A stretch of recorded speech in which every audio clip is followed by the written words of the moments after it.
Querido irmão, graça e paz. Seja bem-vindo a este canal. O audiolivro de hoje é Guerra Espiritual. Os cristãos estão envolvidos nesta batalha, quer acreditem ou não, de Derek Prince. Curta, se inscreva e compartilhe o canal para que mais vidas possam ser abençoadas. E vamos à leitura. Parte 2. A nossa armadura defensiva. 6. Armadura completa de Deus. Já expliquei que nós, como representantes do reino de Deus aqui na Terra, nos encontramos envolvidos numa guerra intensa contra o reino oposto, extremamente bem organizado e governado por Satanás. É um reino formado por seres espirituais malignos, pessoas sem corpos, cujo quartel-general está nos reinos celestiais. O campo desta batalha situa-se nas mentes das pessoas. Satanás construiu a fortaleza do preconceito e da incredulidade nas mentes da raça humana com o objetivo de impedir de conhecer a verdade do Evangelho. O nosso Deus atribuiu-nos a tarefa de derrubar estas fortalezas mentais, libertando assim os homens e as mulheres do engano de Satanás, e em seguida levá-los à submissão e obediência a Cristo.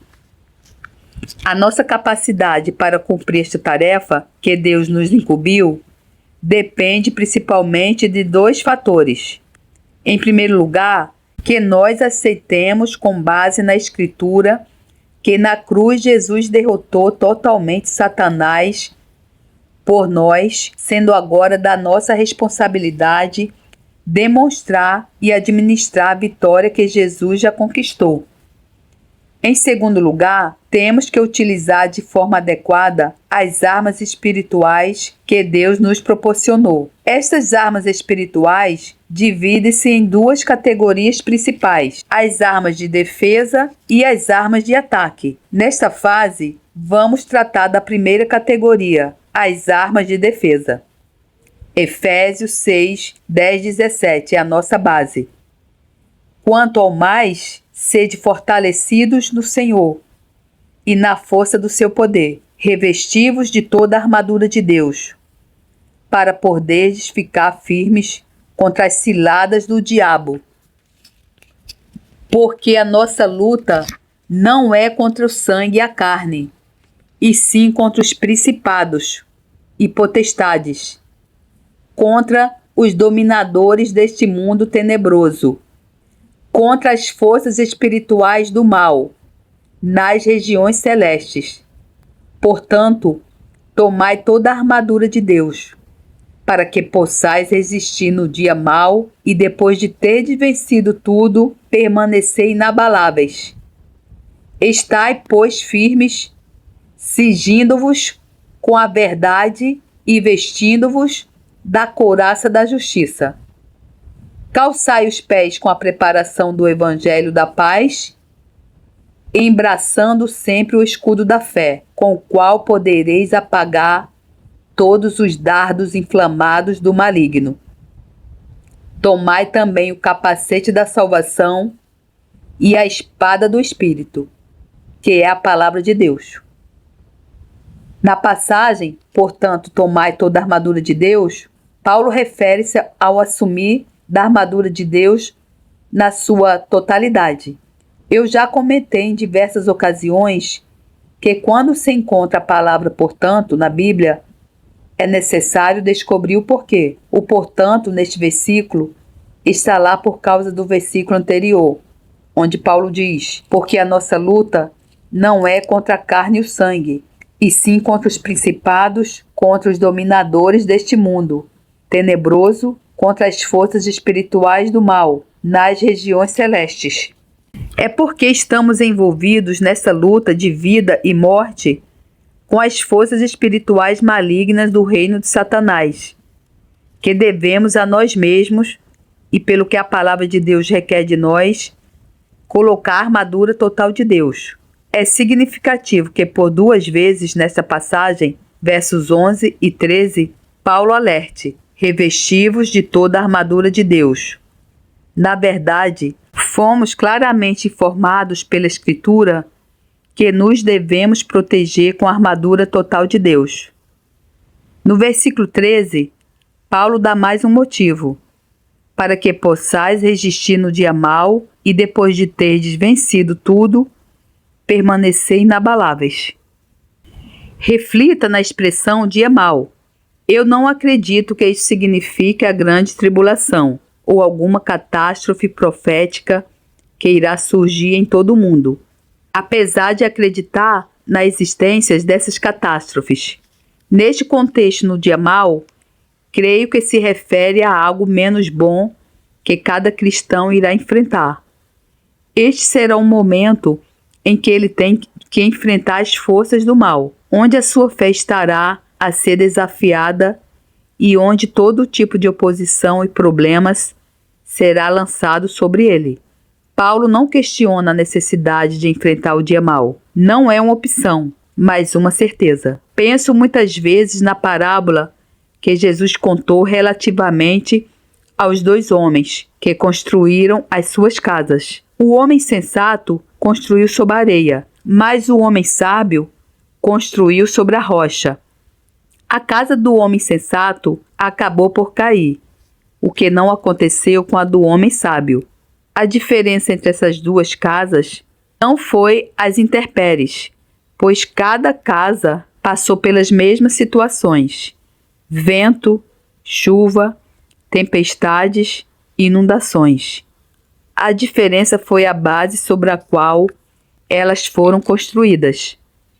Nada nas Escrituras indica que nós, como cristãos, iremos escapar a tribulações. Não vamos escapar ao dia mau. Temos, pois, que estar preparados para passar por isso. Por isso, Paulo nos alerta: tomai toda a armadura de Deus. Paulo, para transmitir esse alerta, usa a imagem de um legionário romano dos seus dias e enumera as 6 peças do equipamento que normalmente um legionário usaria. Permita-me descrevê-las para si. Em primeiro lugar, o cinto da verdade. Em segundo lugar, a couraça da justiça.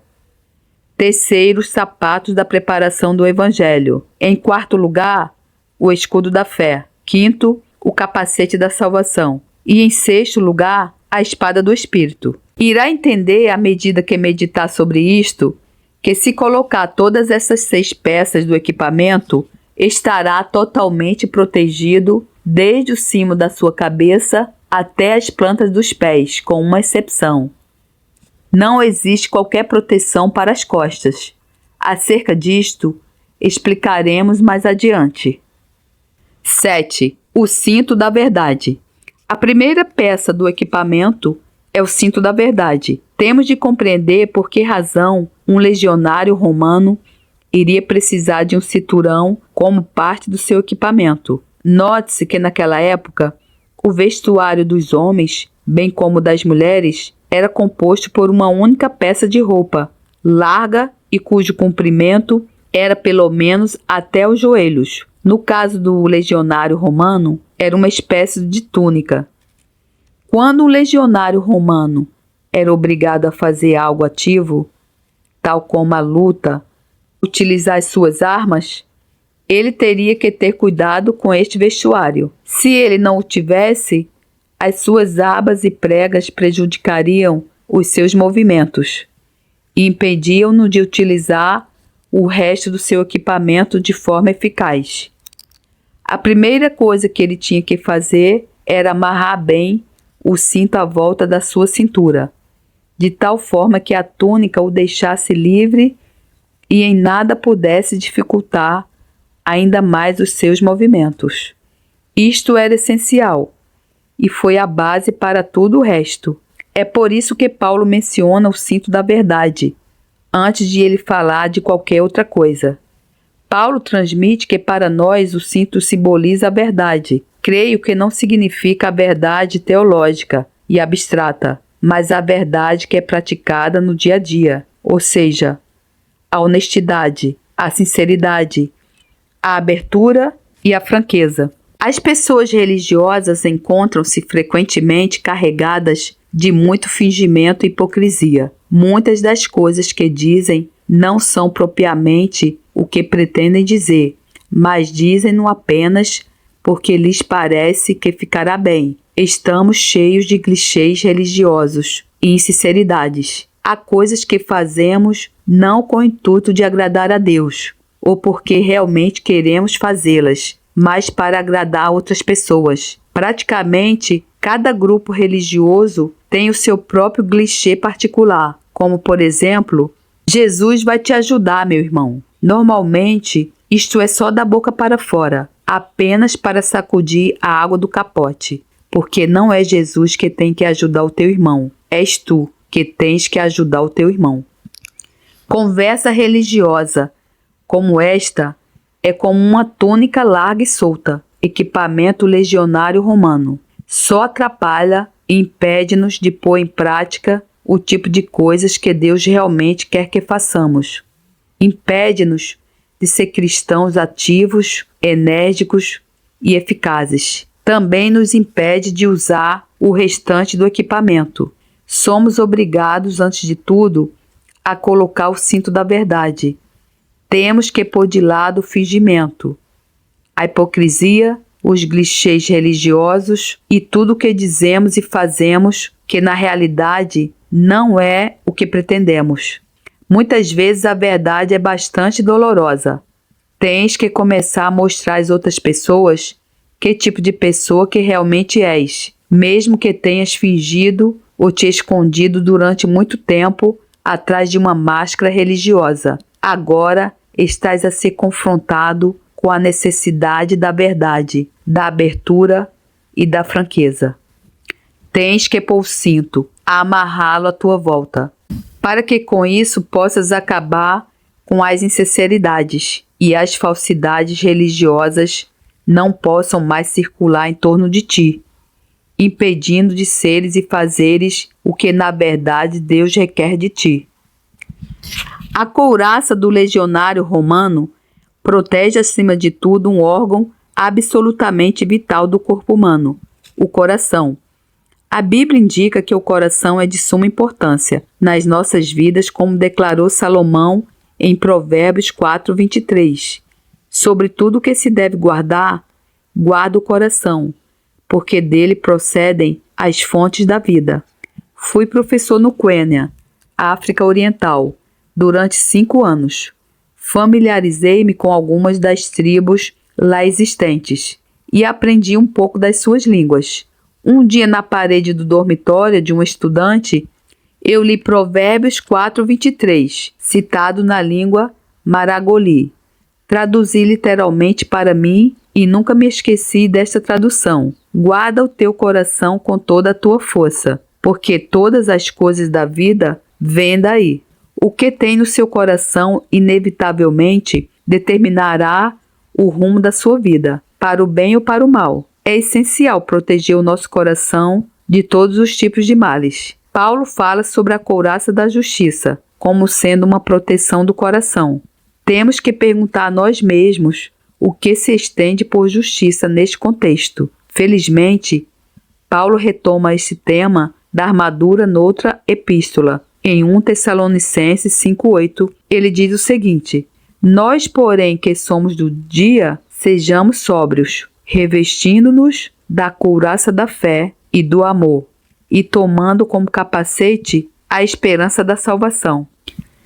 Aqui Paulo descreve a couraça de um outro ponto de vista. Ele chama-lhe a couraça da fé e do amor. Coloque essas duas passagens em conjunto. A couraça da justiça é uma couraça da fé e do amor. Isto revela o tipo de justiça que Paulo tem em mente. Não é a justiça de obras ou de lei religiosa, mas é a justiça que vem somente pela fé. Paulo fala sobre esse tipo de justiça novamente em Filipenses 3:9. Que eu seja achado nele, entre aspas, Cristo, não tendo justiça própria, que procede de lei, senão a que é mediante a fé em Cristo, a justiça que procede de Deus, baseada na fé. Paulo coloca agora os dois tipos de justiça lado a lado. Primeiramente, ele fala de uma justiça própria, derivada da lei, e diz que isto não é o suficiente. Como alternativa, ele fala da justiça que vem de Deus baseada na fé. Esse é o tipo de justiça que ele tem em mente quando fala sobre a couraça da justiça, que protege o coração. Enquanto vestirmos uma couraça que provém da nossa própria justiça, Satanás pode encontrar muitos pontos fracos e muitas vezes pode penetrá-la com seus ataques, causando danos no nosso coração. Temos que colocar uma couraça que não seja a nossa própria justiça, mas a justiça de Cristo. 2 Coríntios 5:21 diz: Aquele que não conheceu o pecado, ele o fez pecado por nós, para que nele fôssemos feitos justiça de Deus. Baseado na Escritura, tornamo-nos convictos e aceitamos pela fé que nos tornamos a justiça de Deus. Essa é a única espécie de couraça que pode proteger o nosso coração e a nossa vida. Esse tipo de justiça, Paulo enfatiza que vem somente pela fé. Portanto, não há outra maneira de consegui-la. Sempre que me relembro da oração de Jesus a Pedro, na noite antes da sua paixão, quando Jesus advertiu Pedro que ele o iria trair naquela mesma noite, fico comovido. No contexto dessa advertência, Jesus disse: Pedro, eu tenho orado por ti. Jesus não orou para que Pedro não o traísse.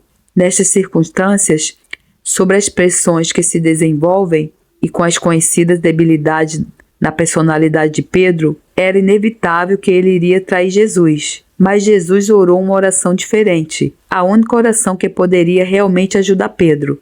Jesus disse em Lucas 22, 31, 32: Simão, Simão, eis que Satanás vos reclamou para vos peneirar como trigo. Eu, porém, roguei por ti, para que a tua fé não desfaleça. Note, para que a tua fé não desfaleça. Mesmo que ele negasse o Senhor e se mostrasse muito fraco e covarde, tudo ainda poderia ser recuperado desde que a sua fé não falhasse. Esta é a couraça da fé e do amor. A fé é o elemento essencial para esta. A fé que estamos a analisar funciona somente através do amor. Gálatas 5:6 diz: Porque em Cristo Jesus, nem a circuncisão, nem a incircuncisão tem valor algum, mas a fé que atua pelo amor. Pelo que entendi, o que Paulo no fundo pretende transmitir é: não há nenhuma espécie de ritual ou cerimônia por si só que seja suficiente. A única coisa essencial, sem a qual não podemos ter sucesso na vida cristã, é a fé, a que trabalha através do amor. Não é uma fé passiva ou teórica. Trata-se de uma fé ativa, que funciona apenas através do amor. Quanto mais medito sobre isso, mais impressionado fico com o poder irresistível do amor. Amo a passagem dos Cantares de Salomão 8, 6, 7, que diz: Põe-me como selo sobre o teu coração, como selo sobre o teu braço, porque o amor é forte como a morte e duro como a sepultura. O ciúme, as suas brasas são brasas de fogo, são veementes labaredas. As muitas águas não poderiam apagar o amor, nem os rios afogá-lo. Ainda que alguém desse todos os bens da sua casa pelo amor, seria de todo desprezado. Pense na afirmação: o amor é forte como a morte. A morte é a única coisa inevitável que todos nós iremos encontrar. Não há ninguém que lhe possa resistir. Não há maneira de a evitar. A Escritura diz que o amor é forte como a morte. Pense nisso. O amor é imprescindível. Vence sempre. Não há nenhuma maneira que possa ser derrotado. O amor protege-nos de todas as forças negativas, como ressentimento, falta de perdão, amargura, desânimo e desespero, que podem corromper os nossos corações e estragar as nossas vidas. Lembre-se, tudo que existe na vida vem do coração. Paulo descreve este amor em 1 Coríntios 13, 4, 8. O amor é paciente, é benigno. O amor não arde em ciúmes, não se ufana, não se ensoberbece, não se conduz inconvenientemente, não procura os seus interesses, não se exaspera, não se ressente do mal, não se alegra com a injustiça, mas regozija-se com a verdade. Tudo sofre, tudo crê, tudo espera, tudo suporta. O amor jamais acaba, mas havendo línguas, cessarão, havendo ciência, passará. Esta é a couraça de que precisamos, a que nunca falha, uma couraça onde não existem pontos fracos que permitam que Satanás a possa penetrar. O que Paulo transcreve caracteriza fielmente a imagem da couraça. O amor sempre protege, sempre confia, sempre espera, sempre persevera. Quando tiver esta couraça de fé que atua através do amor, ela sempre protegerá, irá guardar o seu coração de cada ataque e tentativa de Satanás para penetrar nessa área vital da sua vida. 9. Os sapatos da preparação do Evangelho. Os legionários romanos normalmente usavam sandálias altas e fortes, com tiras de couro para mantê-las seguras. Geralmente eram atadas com tiras de couro até aos gêmeos, músculos situados um pouco abaixo dos joelhos. Era uma parte muito importante do equipamento do legionário, porque lhes permitia marchar longas distâncias em consideráveis velocidades. Isto deu-lhes mobilidade, permitindo assim estar ao dispor do seu comandante no momento e no lugar onde eles eram mais necessários. Pense nestas sandálias e na importância que é estar bem equipado para assim ter mobilidade e disponibilidade para o seu comandante, o Senhor Jesus Cristo. Isto aconteceu comigo, é real, faz parte da minha experiência pessoal.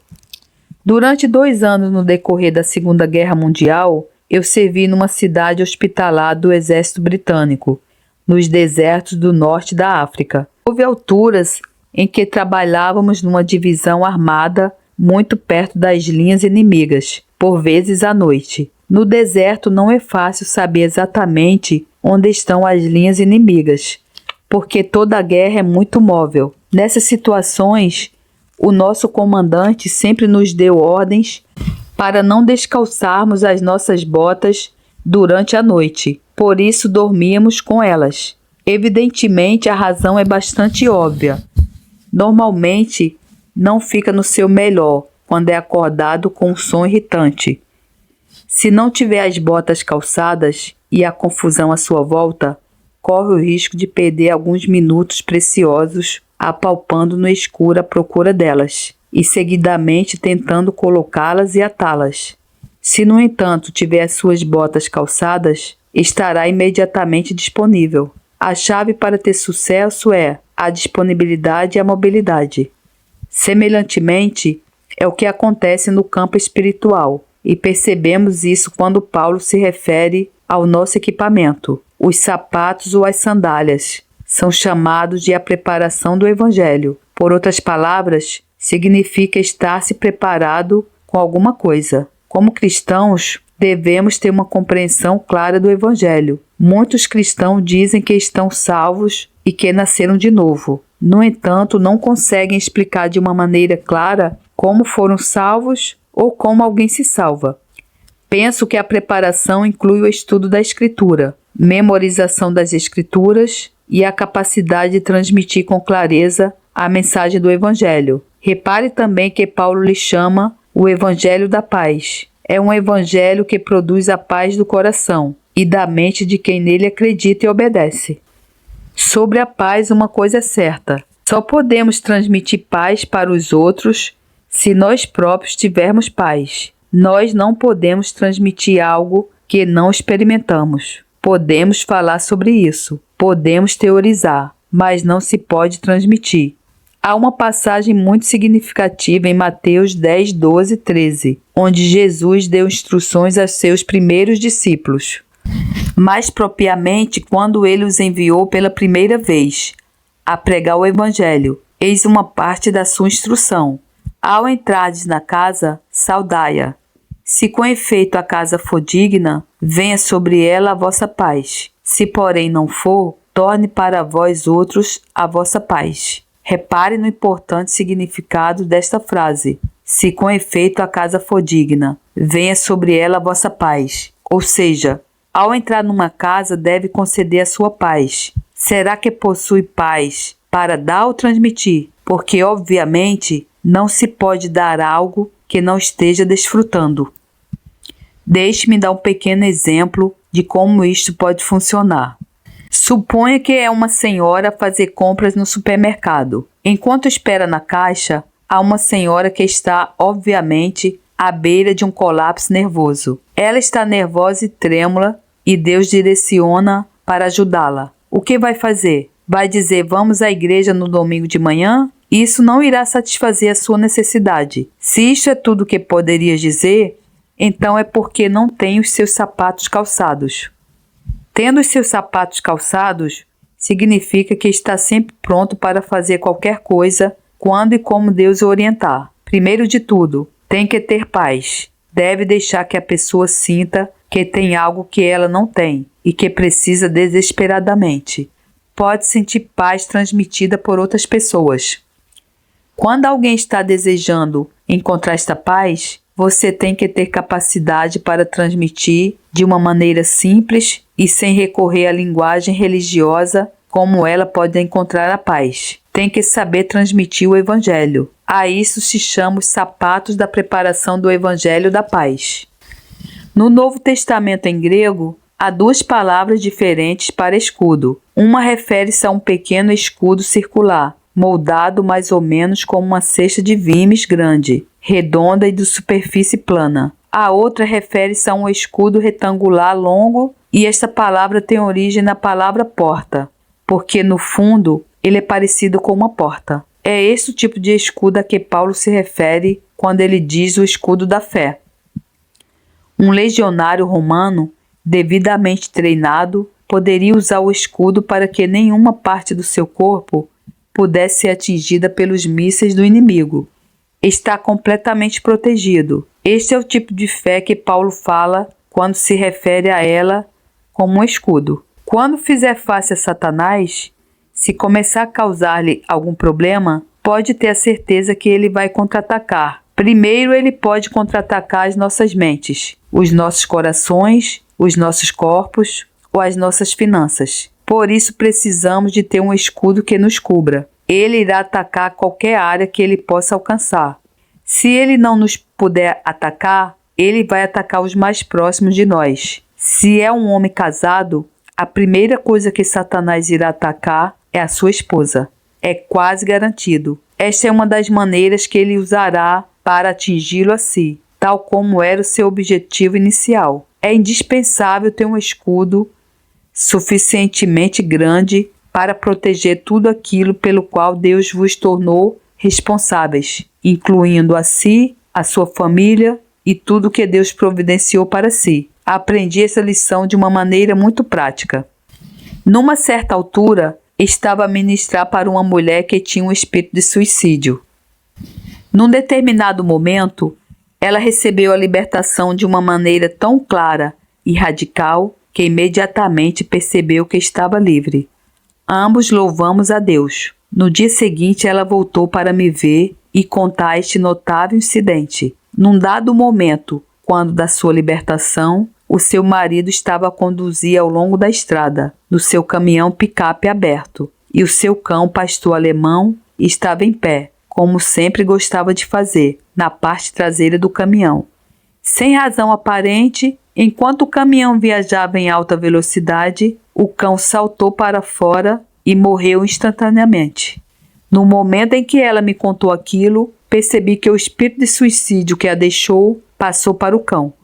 Satanás atacou a coisa mais próxima que poderia atingir. Eu aprendi uma lição e confio que nunca mais a precisarei de aprender novamente. Sempre que eu ministro libertação para as pessoas, clamo pela proteção da fé no sangue de Jesus sobre tudo que esteja ligado a elas. Isto ensinou-me a importância do escudo da fé, como sendo um grande escudo na forma de uma porta, que protege tudo que Deus nos providenciou. A fé é mencionada 2 vezes na lista da armadura. A couraça é fé e amor. O escudo é o escudo da fé. Cada utilização de fé deve ser entendida de uma maneira um pouco diferente. A couraça é fé para a nossa própria justiça, mas o escudo é fé para a proteção e provisão de nós e de todos os que Deus nos tem confiado. E isso cobre tudo. Aprendi isto de uma maneira clara no início do meu ministério de rádio. Quando eu comecei esse ministério, foi notável como muitas coisas ao mesmo tempo correram mal no escritório e na produção. Equipamentos que deveriam ter funcionado perfeitamente, de repente deixaram de funcionar. O pessoal ficou doente. As mensagens foram extraviadas. A confusão quebrou o que normalmente estava bem organizado e ordenado.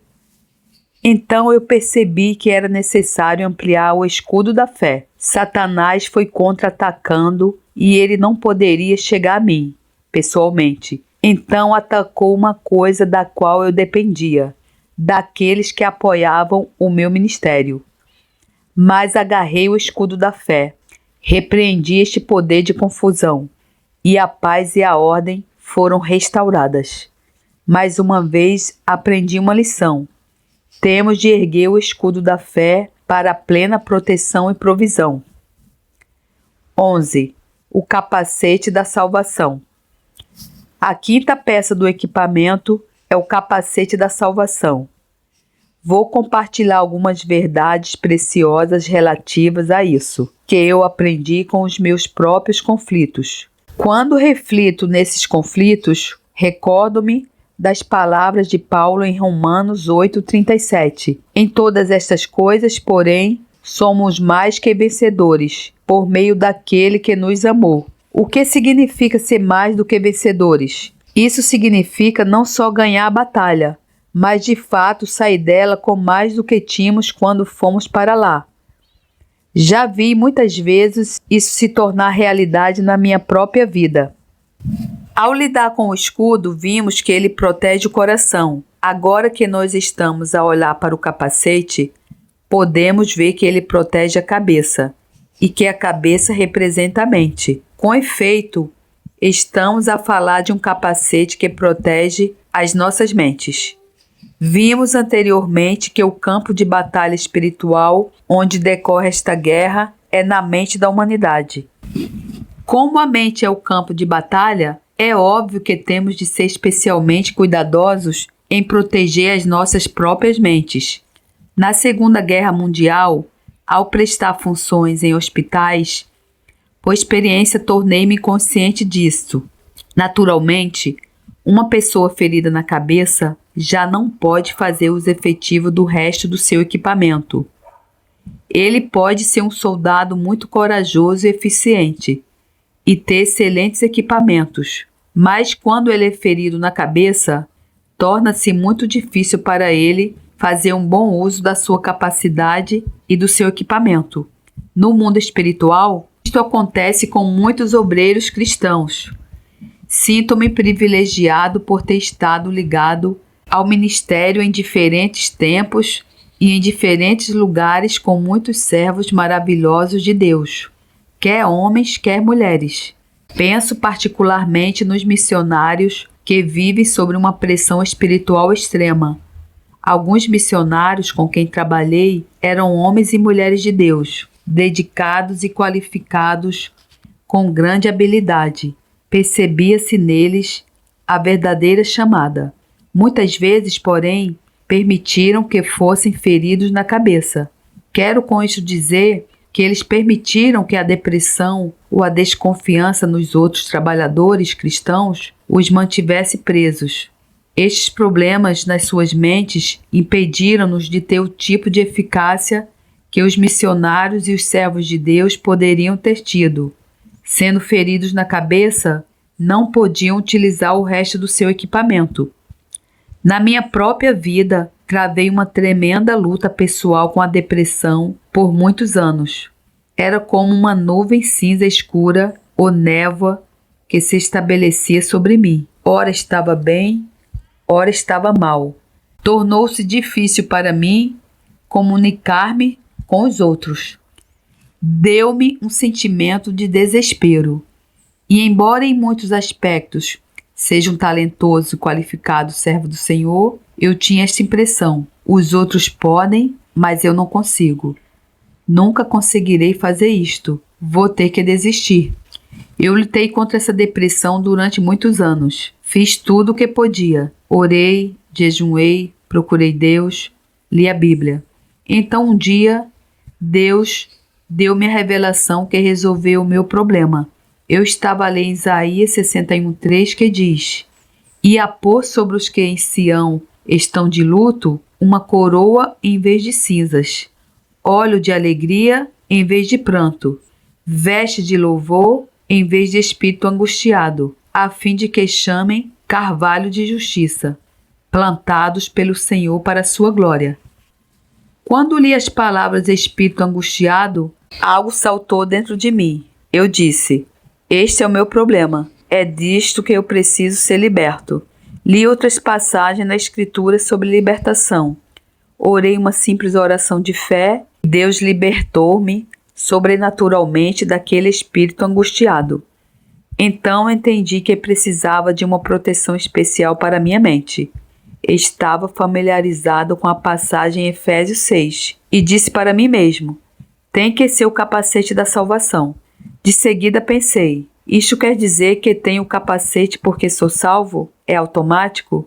Vi que não podia ser assim, porque Paulo estava a escrever para as pessoas que eram cristãs, quando ele disse: colocai o capacete da salvação. Eu estava direcionado para uma passagem paralela em 1 Tessalonicenses 5:8.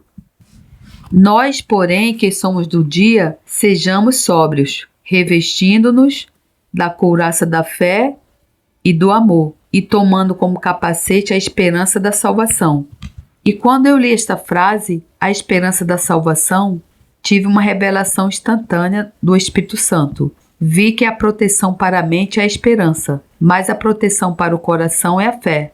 Nós muitas vezes misturamos-las. A fé bíblica está no coração. Com o coração o homem crê na verdade. A fé bíblica é a couraça que protege o coração, mas a proteção da mente é a esperança.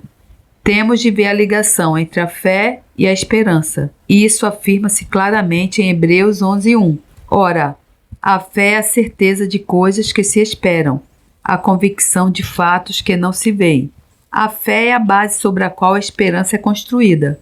Quando temos fé válida, também temos esperança válida. Quando não temos fé válida, também poderemos ter uma esperança não válida. A esperança pode ser um mero desejo, mas quando temos um verdadeiro alicerce da fé, podemos construir uma esperança que é válida, por isso sendo a proteção da nossa mente. Gostaria de definir a esperança de uma maneira muito simples, de acordo com a Escritura. Esperança é uma calma e firme expectativa do bom baseado nas promessas da Palavra de Deus. Num certo sentido, ela é um otimismo contínuo. Essa é a proteção da mente. Esperança é uma atitude otimista que sempre escolhe por ver o melhor e que não cede à depressão, dúvida e à autopiedade. Para a esperança existe um fundamento bem claro na Palavra de Deus, em Romanos 8:28. Sabemos que todas as coisas cooperam para o bem daqueles que amam a Deus, daqueles que são chamados segundo o seu propósito. Se nós realmente sabemos que tudo o que acontece nas nossas vidas está se aproveitado e orientado por Deus para o nosso bem, então não há motivo para pessimismo. Cada situação é sempre motivo para otimismo. Otimismo é o capacete. Enquanto nós nos mantivermos sob ele, as nossas mentes estão protegidas contra todos os ataques sutis de Satanás, seja a dúvida, o desânimo, a autopiedade, a desconfiança e por aí afora. Quando o Espírito Santo me mostrou que o capacete para proteger a nossa mente é a esperança, foi como uma espécie de sermão para mim. Subitamente reuni um número de passagens no Novo Testamento que tem a ver com ela. Permita-me apenas falar de algumas. Em Romanos 8:24 lê-se: porque na esperança fomos salvos. O que significa isso? Não há esperança, não há salvação. Esperança é uma parte essencial da nossa experiência de salvação. Veja o contraste da condição de não sermos salvos em Efésios 2,12. Antes de conhecer a Cristo, naquele tempo estáveis sem Cristo, separados da comunidade de Israel e estranhos às alianças da promessa, não tendo esperança e sem Deus no mundo. Estar sem Cristo, sem esperança e sem Deus é a condição dos perdidos. Ela nunca deve ser a condição do cristão. Se temos Cristo, temos esperança e temos Deus. Colossenses 1,2 afirma: Nós, porém, que somos do dia, sejamos sóbrios, revestindo-nos da couraça da fé e do amor e tomando como capacete a esperança da salvação. E quando eu li esta frase, a esperança da salvação, tive uma revelação instantânea do Espírito Santo. Vi que a proteção para a mente é a esperança, mas a proteção para o coração é a fé. Nós muitas vezes misturamos-las. A fé bíblica está no coração. Com o coração o homem crê, na verdade. A fé bíblica é a couraça que protege o coração, mas a proteção da mente é a esperança. Temos de ver a ligação entre a fé e a esperança, e isso afirma-se claramente em Hebreus 11:1. Ora, a fé é a certeza de coisas que se esperam, a convicção de fatos que não se veem. A fé é a base sobre a qual a esperança é construída. Quando temos fé válida, também temos esperança válida. Quando não temos fé válida, também poderemos ter uma esperança não válida. A esperança pode ser um mero desejo, mas quando temos um verdadeiro alicerce da fé, podemos construir uma esperança que é válida, por isso sendo a proteção da nossa mente. Gostaria de definir esperança de uma maneira muito simples, de acordo com a Escritura. Esperança é uma calma e firme expectativa do bom baseado nas promessas da palavra de Deus. Num certo sentido, ela é um otimismo contínuo. Essa é a proteção da mente. Esperança é uma atitude otimista que sempre escolhe por ver o melhor e que não cede à pressão, dúvida e autopiedade. Para a esperança existe um fundamento bem claro na palavra de Deus, em Romanos 8:28. Sabemos que todas as coisas cooperam para o bem daqueles que amam a Deus, daqueles que são chamados segundo o seu propósito. Se nós realmente sabemos que tudo o que acontece nas nossas vidas está a ser aproveitado e orientado por Deus para o nosso bem, então não há motivo para o pessimismo. Cada situação é sempre motivo para o otimismo. Otimismo é o capacete.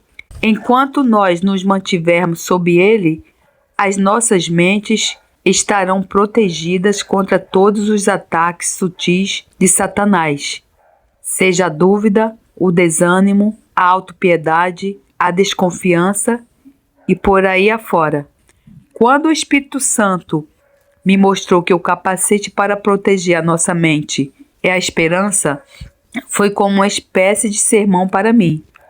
Subitamente reuni o número de passagens no Novo Testamento que tem a ver com ela. Permita-me apenas falar de algumas. Em Romanos 8:24 lê-se: porque na esperança fomos salvos. O que significa isso? Não há esperança, não há salvação. Esperança é uma parte essencial da nossa experiência de salvação. Veja o contraste da condição de não sermos salvos em Efésios 2:12.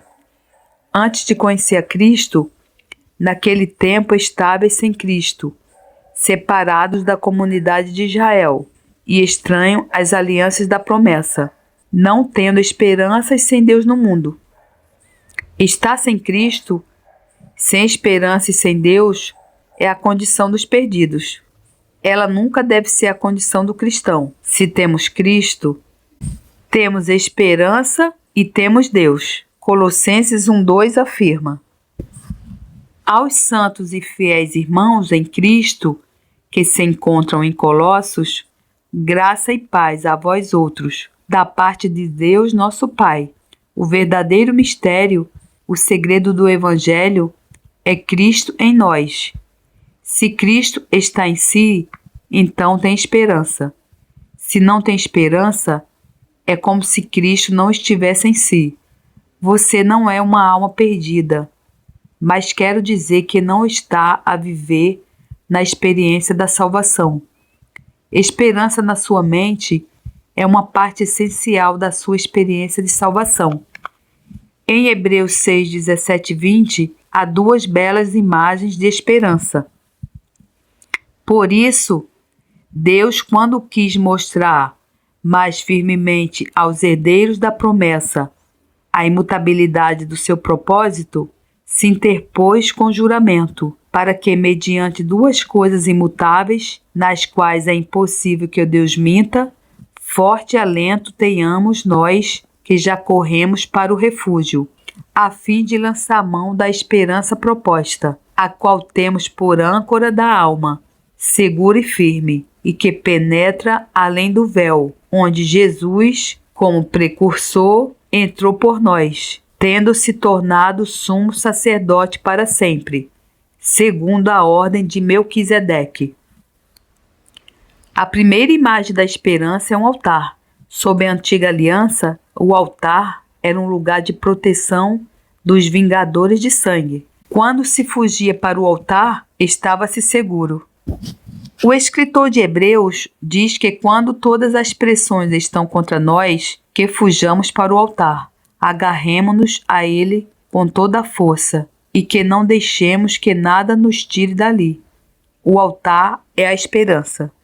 Em segundo lugar, a esperança é como uma âncora, a que nos agarramos no presente, mas cujos elos de corrente estão firmados na eternidade, na própria presença de Deus. Neste mundo, somos como uma pequena embarcação no mar. Tudo que nos rodeia é temporário, inconstante e pouco fiável e imutável. Não há nada que nos possa dar segurança e estabilidade. Se queremos ter segurança e estabilidade, precisamos de uma âncora no presente mais firmada na eternidade, na rocha que é Jesus. Quando temos esperança, estamos ancorados. Finalmente, em Hebreus 10, 23, lemos: guardemos firme a confissão de esperança, sem vacilar. Mantenha a esperança, não desista dela. Seja um otimista, ela é a proteção para a sua mente. 12. A espada do Espírito. Há uma coisa que distingue a espada das outras 5 peças que temos examinado. A espada é a primeira peça que não é puramente defensiva. Sem ela não temos maneira nenhuma de expulsar o demônio. Se nós nos equiparmos com todas as outras peças da armadura, podemos realmente até ser capazes de evitar que o diabo nos fira, mas não podemos expulsá-lo do nosso redor. A única coisa que o pode fazer é a espada, que é chamada a Palavra de Deus. A Bíblia compara a Palavra de Deus a uma espada, porque a Palavra de Deus trespassa e penetra. Hebreus 4,12 declara: porque a Palavra de Deus é viva e eficaz, e mais cortante do que qualquer espada de 2 gumes, e penetra até o ponto de dividir alma e espírito, juntas e medulas, e é apta para discernir os pensamentos e propósitos do coração. A palavra de Deus penetra em todas as áreas da personalidade humana. Ela penetra até a medula, a parte física mais íntima do nosso interior. Também penetra e divide entre a alma e o espírito, a área mais secreta da personalidade humana. É mais afiada do que qualquer espada de 2 gumes. Em Apocalipse 1,16, onde se encontra registrado que João teve uma visão de Jesus na sua glória como Senhor da igreja, uma das coisas que ele viu foi uma espada sair da boca de Jesus. Tinha na mão direita 7 estrelas, e da boca Saía-lhe uma afiada espada de 2 gumes. O seu rosto brilhava como o sol na sua força. Essa espada de 2 gumes é a palavra de Deus, que sai da boca de Jesus.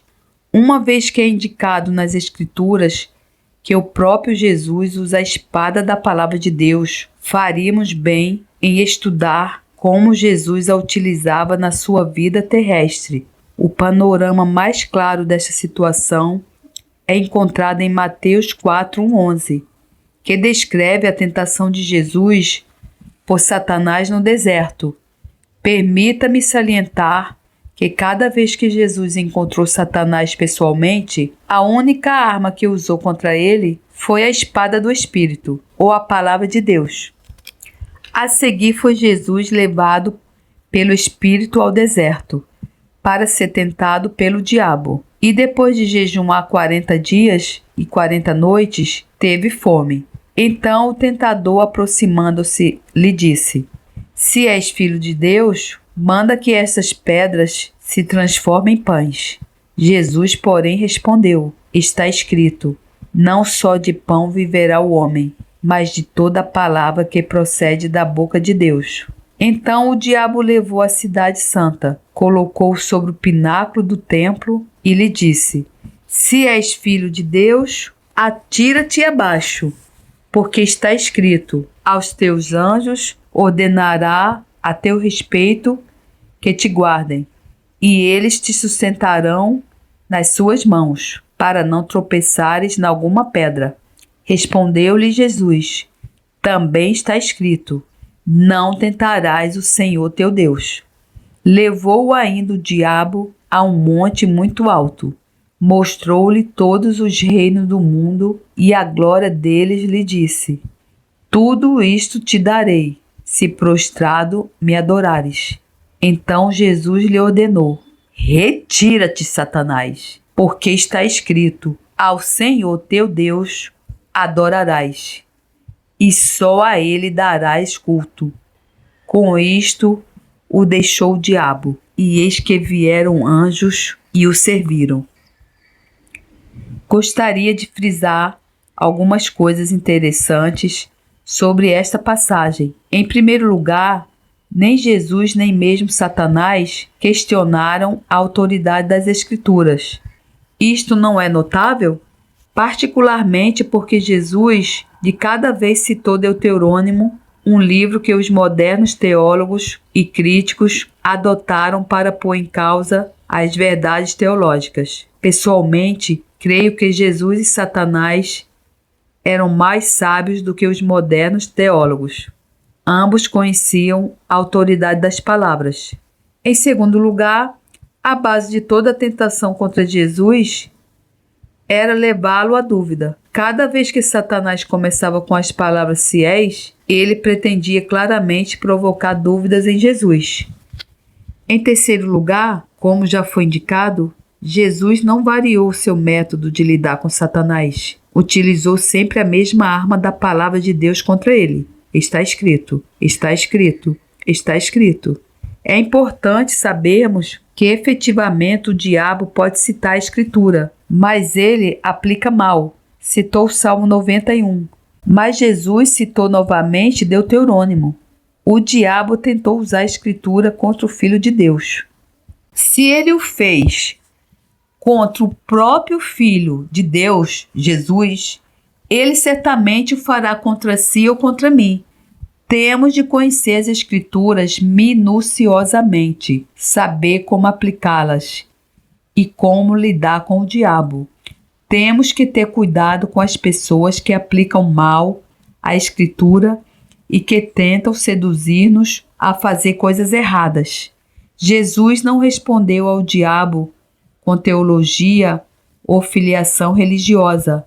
Ele não mencionou que sinagoga frequentava, nem qual sacerdote judaico que o tinha instruído. Ele sempre proclamou diretamente a Escritura. Está escrito, está escrito, está escrito. Após a terceira utilização dessa espada de 2 gumes, Satanás retirou-se derrotado, pois já tinha levado o suficiente. Você e eu temos o privilégio de ter esta arma à nossa disposição. Em Efésios 6,17, onde Paulo fala sobre a espada do Espírito, a palavra de Deus, a palavra grega que ele usa para a palavra é rema, que basicamente significa sempre uma palavra falada. É significativo que a espada do Espírito não é a Bíblia na estante ou sobre a mesa da cabeceira. Isto não vai assustar o diabo. Mas quando proferir a escritura com a sua boca e a citar diretamente, então ela torna-se a espada do Espírito. Observe também o significado da expressão a espada do Espírito. Isto indica a cooperação entre o crente e o Espírito Santo.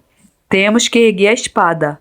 O Espírito Santo não vai fazer por nós, mas quando nós erguemos a espada em fé, então o Espírito Santo dá-nos o poder e a sabedoria para utilizá-la. 13. A área desprotegida. O nosso estudo até aqui foi sobre as 6 peças que compõem a armadura protetora. Elas são o cinto da verdade, a couraça da justiça, os sapatos da preparação do Evangelho, o escudo da fé, o capacete da salvação e a espada do Espírito, que é a palavra de Deus.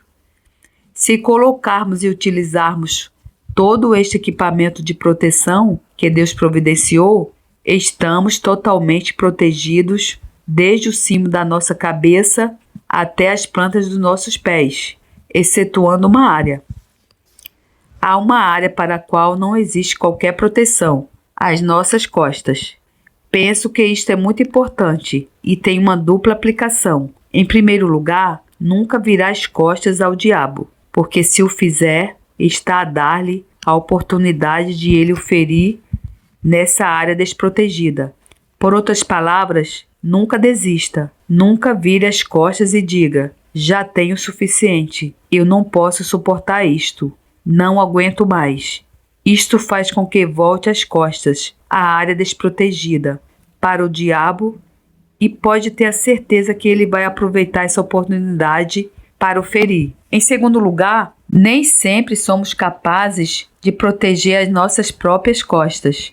Nas legiões de Roma, a infantaria lutava em fileiras cerradas. A palavra grega para fileira cerrada é falange. Eles foram treinados para lutar desta forma e nunca quebrar as fileiras. Cada soldado conhecia o soldado posicionado à sua direita e à sua esquerda, para que assim que fosse pressionado e não conseguisse proteger as suas próprias costas, o soldado o fizesse por ele. Creio que o mesmo acontece conosco, como cristãos. Não podemos agir sozinhos, enfrentando e dominando o reino do demônio individualmente. Temos que nos sujeitar à disciplina, encontrar o nosso lugar no corpo, que é o exército de Cristo, e saber quem fica à nossa direita e quem fica à nossa esquerda. Temos que ser capazes de confiar nos nossos camaradas. Então, quando estamos sob pressão, temos de saber quem lá vai estar para proteger as nossas costas, quando nós não as podemos proteger. Estive no ministério quase 40 anos e vi muita coisa. A verdadeira tragédia da nossa experiência cristã é que a própria pessoa que protege as nossas costas, por vezes, é a que nos fere. Quantas vezes nós, como cristãos, somos feridos nas costas pelos nossos irmãos? Isto é algo que nunca deveria acontecer. Reflitamos e optemos por decidir proteger as costas uns aos outros e não em nos ferirmos mutuamente. Aprendi isto de uma maneira clara no início do meu ministério de rádio. Quando eu comecei esse ministério, foi notável como muitas coisas ao mesmo tempo correram mal no escritório e na produção. Equipamentos que deveriam ter funcionado perfeitamente, de repente deixaram de funcionar. O pessoal ficou doente. As mensagens foram extraviadas. A confusão quebrou o que normalmente estava bem organizado e ordenado. Então eu percebi que era necessário ampliar o escudo da fé. Satanás foi contra-atacando e ele não poderia chegar a mim, pessoalmente. Então atacou uma coisa da qual eu dependia, daqueles que apoiavam o meu ministério. Mas agarrei o escudo da fé, repreendi este poder de confusão, e a paz e a ordem foram restauradas. Mais uma vez aprendi uma lição. Temos de erguer o escudo da fé para a plena proteção e provisão. 11. O capacete da salvação. A quinta peça do equipamento é o capacete da salvação. Vou compartilhar algumas verdades preciosas relativas a isso, que eu aprendi com os meus próprios conflitos. Quando reflito nesses conflitos, recordo-me das palavras de Paulo em Romanos 8:37. Em todas estas coisas, porém, somos mais que vencedores, por meio daquele que nos amou. O que significa ser mais do que vencedores? Isso significa não só ganhar a batalha, mas de fato sair dela com mais do que tínhamos quando fomos para lá. Já vi muitas vezes isso se tornar realidade na minha própria vida. Ao lidar com o escudo, vimos que ele protege o coração. Agora que nós estamos a olhar para o capacete, podemos ver que ele protege a cabeça e que a cabeça representa a mente. Com efeito, estamos a falar de um capacete que protege as nossas mentes. Vimos anteriormente que o campo de batalha espiritual onde decorre esta guerra é na mente da humanidade. Como a mente é o campo de batalha, é óbvio que temos de ser especialmente cuidadosos em proteger as nossas próprias mentes. Na Segunda Guerra Mundial, ao prestar funções em hospitais, por experiência tornei-me consciente disso. Naturalmente, uma pessoa ferida na cabeça já não pode fazer uso efetivo do resto do seu equipamento. Ele pode ser um soldado muito corajoso e eficiente e ter excelentes equipamentos, mas quando ele é ferido na cabeça, torna-se muito difícil para ele fazer um bom uso da sua capacidade e do seu equipamento. No mundo espiritual, isto acontece com muitos obreiros cristãos. Sinto-me privilegiado por ter estado ligado ao ministério em diferentes tempos e em diferentes lugares com muitos servos maravilhosos de Deus, quer homens, quer mulheres. Penso particularmente nos missionários que vivem sob uma pressão espiritual extrema. Alguns missionários com quem trabalhei eram homens e mulheres de Deus, dedicados e qualificados com grande habilidade. Percebia-se neles a verdadeira chamada. Muitas vezes, porém, permitiram que fossem feridos na cabeça. Quero com isso dizer que eles permitiram que a depressão ou a desconfiança nos outros trabalhadores cristãos os mantivesse presos. Estes problemas nas suas mentes impediram-nos de ter o tipo de eficácia que os missionários e os servos de Deus poderiam ter tido. Sendo feridos na cabeça, não podiam utilizar o resto do seu equipamento. Na minha própria vida, travei uma tremenda luta pessoal com a depressão por muitos anos. Era como uma nuvem cinza escura ou névoa que se estabelecia sobre mim. Ora estava bem, ora estava mal. Tornou-se difícil para mim comunicar-me com os outros. Deu-me um sentimento de desespero. E embora em muitos aspectos seja um talentoso e qualificado servo do Senhor, eu tinha esta impressão: os outros podem, mas eu não consigo. Nunca conseguirei fazer isto. Vou ter que desistir.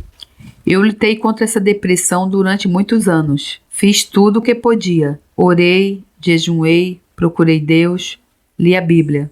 Então um dia, Deus deu-me a revelação que resolveu o meu problema. Eu estava a ler em Isaías 61:3 que diz: "E a pôr sobre os que em Sião estão de luto uma coroa em vez de cinzas, óleo de alegria em vez de pranto, veste de louvor em vez de espírito angustiado, a fim de que chamem carvalho de justiça, plantados pelo Senhor para a sua glória.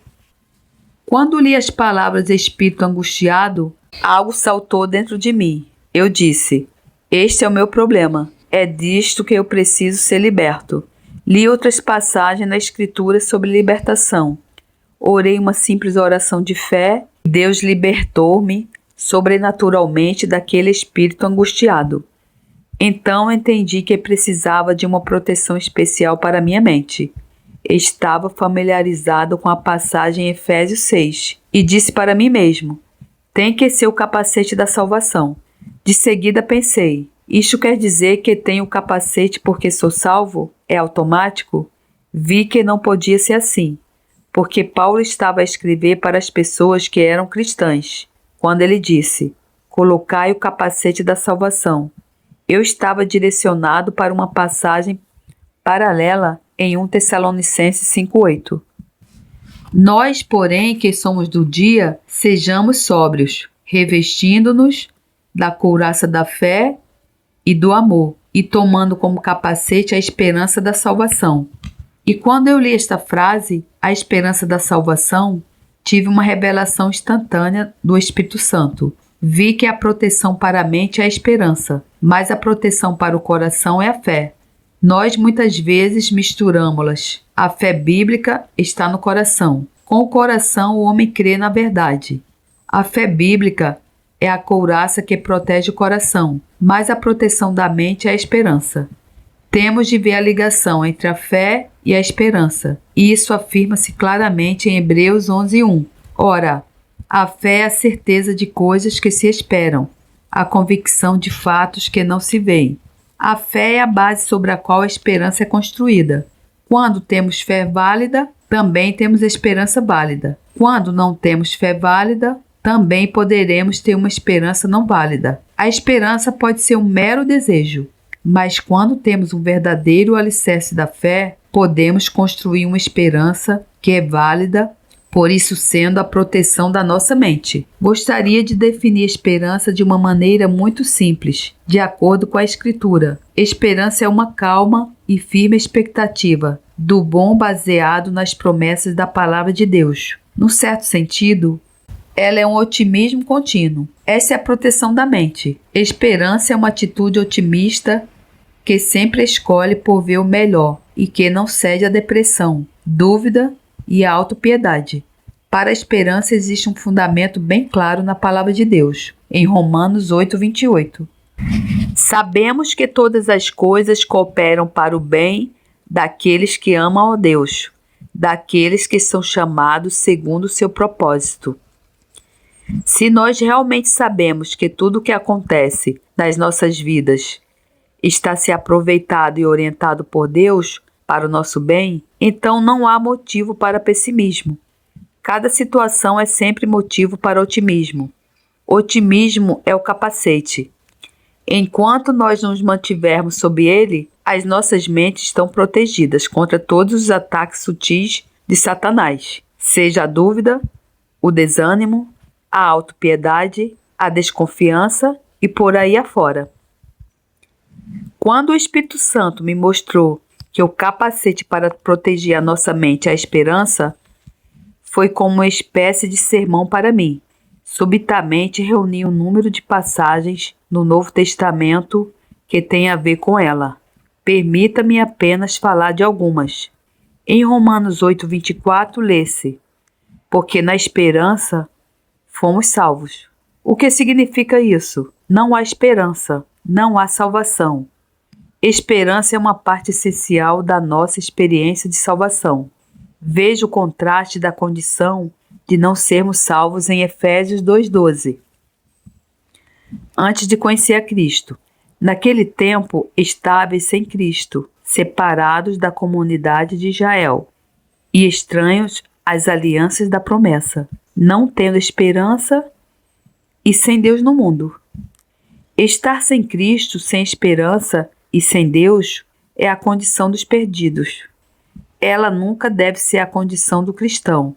Se temos Cristo, temos esperança e temos Deus. Colossenses 1:2 afirma: nós, porém, que somos do dia, sejamos sóbrios, revestindo-nos da couraça da fé e do amor e tomando como capacete a esperança da salvação.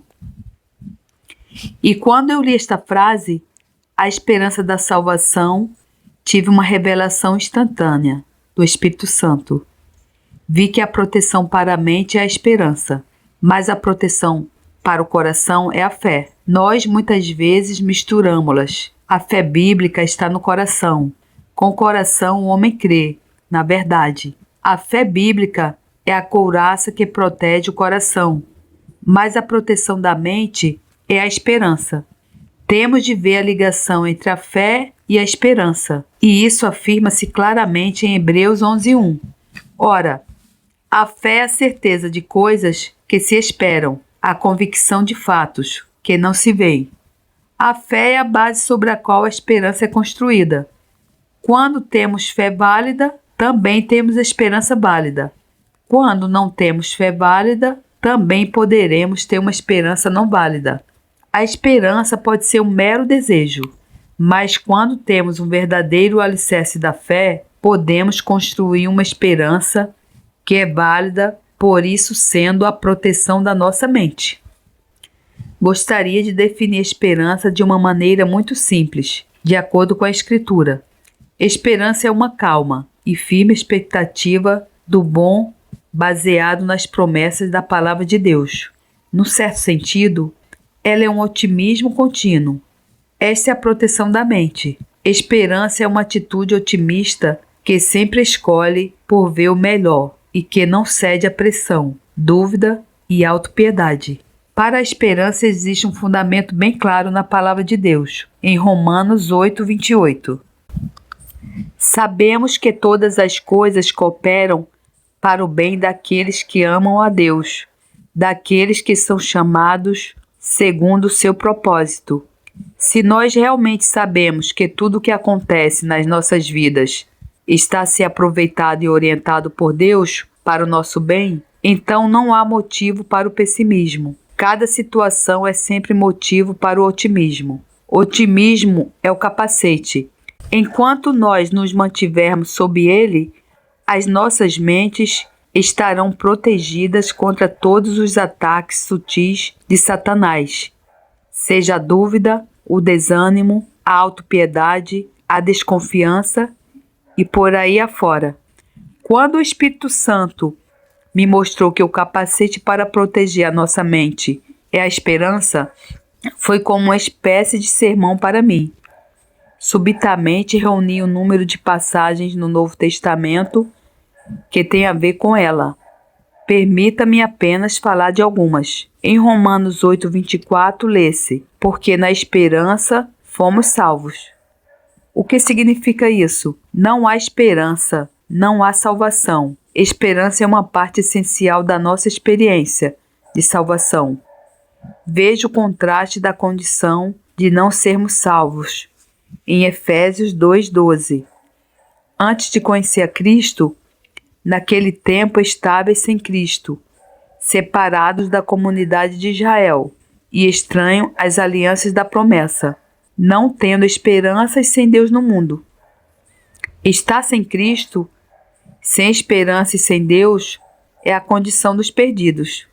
Ela nunca deve ser a condição do cristão. Se temos Cristo, temos esperança e temos Deus. Colossenses 1:2 afirma: aos santos e fiéis irmãos em Cristo, que se encontram em Colossos, graça e paz a vós outros, da parte de Deus nosso Pai. O verdadeiro mistério, o segredo do Evangelho, é Cristo em nós. Se Cristo está em si, então tem esperança. Se não tem esperança, é como se Cristo não estivesse em si. Você não é uma alma perdida, mas quero dizer que não está a viver na experiência da salvação. Esperança na sua mente é uma parte essencial da sua experiência de salvação. Em Hebreus 6:17-20, há duas belas imagens de esperança.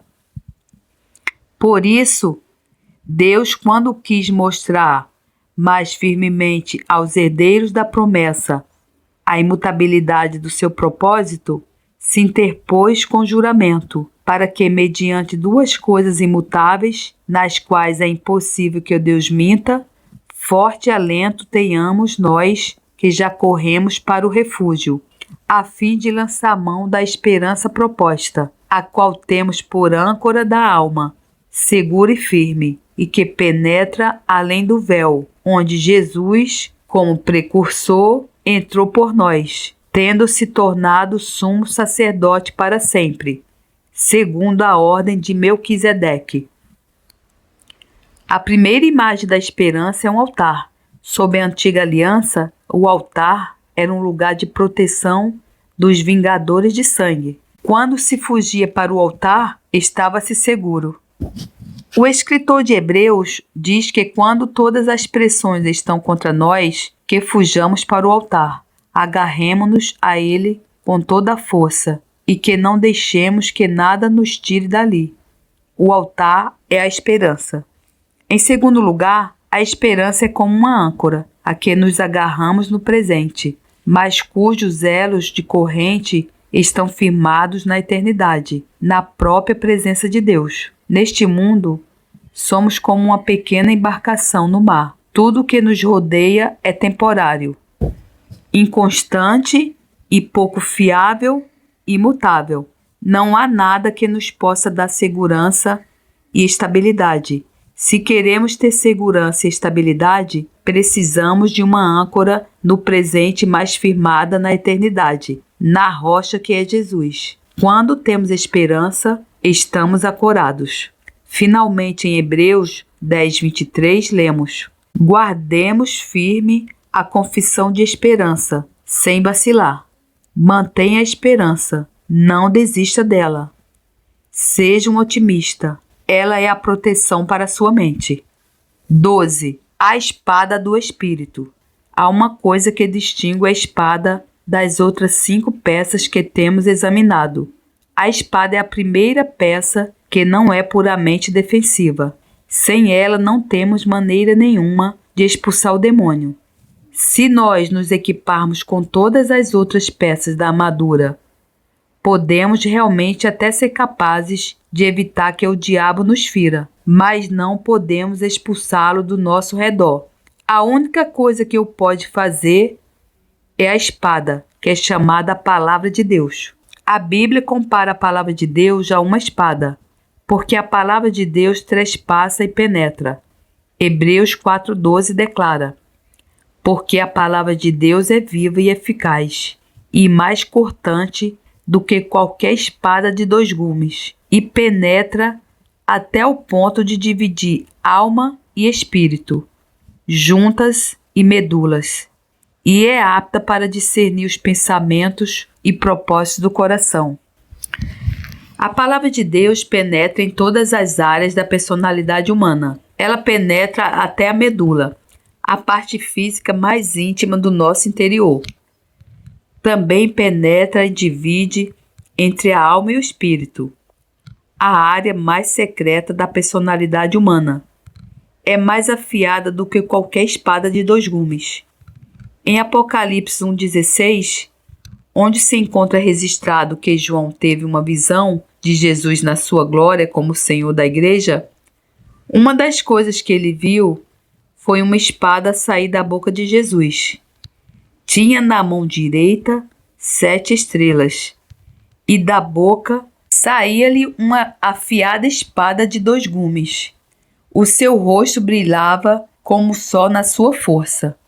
Essa espada de 2 gumes é a palavra de Deus, que sai da boca de Jesus. Uma vez que é indicado nas Escrituras que o próprio Jesus usa a espada da palavra de Deus, faríamos bem em estudar como Jesus a utilizava na sua vida terrestre. O panorama mais claro desta situação é encontrado em Mateus 4:11, que descreve a tentação de Jesus por Satanás no deserto. Permita-me salientar que cada vez que Jesus encontrou Satanás pessoalmente, a única arma que usou contra ele foi a espada do Espírito, ou a palavra de Deus. A seguir foi Jesus levado pelo Espírito ao deserto, para ser tentado pelo diabo. E depois de jejuar 40 dias e 40 noites, teve fome. Então o tentador, aproximando-se, lhe disse: Se és filho de Deus, manda que essas pedras se transformem em pães. Jesus, porém, respondeu: Está escrito: Não só de pão viverá o homem, mas de toda a palavra que procede da boca de Deus. Então o diabo levou a cidade santa, colocou-o sobre o pináculo do templo e lhe disse: Se és filho de Deus, atira-te abaixo, porque está escrito: Aos teus anjos ordenará a teu respeito que te guardem, e eles te sustentarão nas suas mãos, para não tropeçares em alguma pedra. Respondeu-lhe Jesus: Também está escrito: Não tentarás o Senhor teu Deus. Levou-o ainda o diabo a um monte muito alto, mostrou-lhe todos os reinos do mundo e a glória deles, lhe disse: Tudo isto te darei, se prostrado me adorares. Então Jesus lhe ordenou: Retira-te, Satanás, porque está escrito: Ao Senhor teu Deus adorarás, e só a ele darás culto. Com isto o deixou o diabo, e eis que vieram anjos e o serviram. Gostaria de frisar algumas coisas interessantes sobre esta passagem. Em primeiro lugar, nem Jesus nem mesmo Satanás questionaram a autoridade das Escrituras. Isto não é notável? Particularmente porque Jesus de cada vez citou Deuteronômio, um livro que os modernos teólogos e críticos adotaram para pôr em causa as verdades teológicas. Pessoalmente, creio que Jesus e Satanás eram mais sábios do que os modernos teólogos. Ambos conheciam a autoridade das palavras.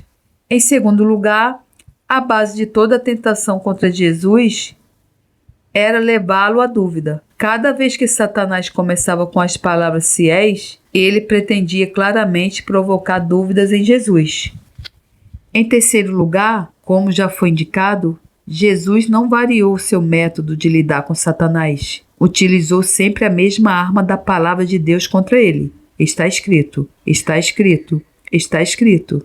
É importante sabermos que efetivamente o diabo pode citar a Escritura, mas ele aplica mal. Citou o Salmo 91, mas Jesus citou novamente Deuteronômio. O diabo tentou usar a Escritura contra o Filho de Deus. Se ele o fez contra o próprio Filho de Deus, Jesus, ele certamente o fará contra si ou contra mim. Temos de conhecer as Escrituras minuciosamente, saber como aplicá-las e como lidar com o diabo. Temos que ter cuidado com as pessoas que aplicam mal a Escritura e que tentam seduzir-nos a fazer coisas erradas. Jesus não respondeu ao diabo com teologia ou filiação religiosa. Ele não mencionou que sinagoga frequentava, nem qual sacerdote judaico que o tinha instruído. Ele sempre proclamou diretamente a Escritura. Está escrito, está escrito, está escrito. Após a terceira utilização dessa espada de 2 gumes, Satanás retirou-se derrotado, pois já tinha levado o suficiente. Você e eu temos o privilégio de ter esta arma à nossa disposição. Em Efésios 6,17, onde Paulo fala sobre a espada do Espírito, a palavra de Deus, a palavra grega que ele usa para a palavra é rema, que basicamente significa sempre uma palavra falada. É significativo que a espada do Espírito não é a Bíblia na estante ou sobre a mesa da cabeceira. Isto não vai assustar o diabo. Mas quando proferir a Escritura com a sua boca e a citar diretamente, então ela torna-se a espada do Espírito. Observe também o significado da expressão a espada do Espírito. Isto indica a cooperação entre o crente e o Espírito Santo. Temos que erguer a espada. O Espírito Santo não vai fazer por nós. Mas quando nós erguemos a espada em fé, então o Espírito Santo dá-nos o poder e a sabedoria para utilizá-la. 13. A área desprotegida. O nosso estudo até aqui foi sobre as 6 peças que compõem a armadura protetora. Elas são o cinto da verdade, a couraça da justiça, os sapatos da preparação do Evangelho, o escudo da fé, o capacete da salvação e a espada do Espírito, que é a palavra de Deus.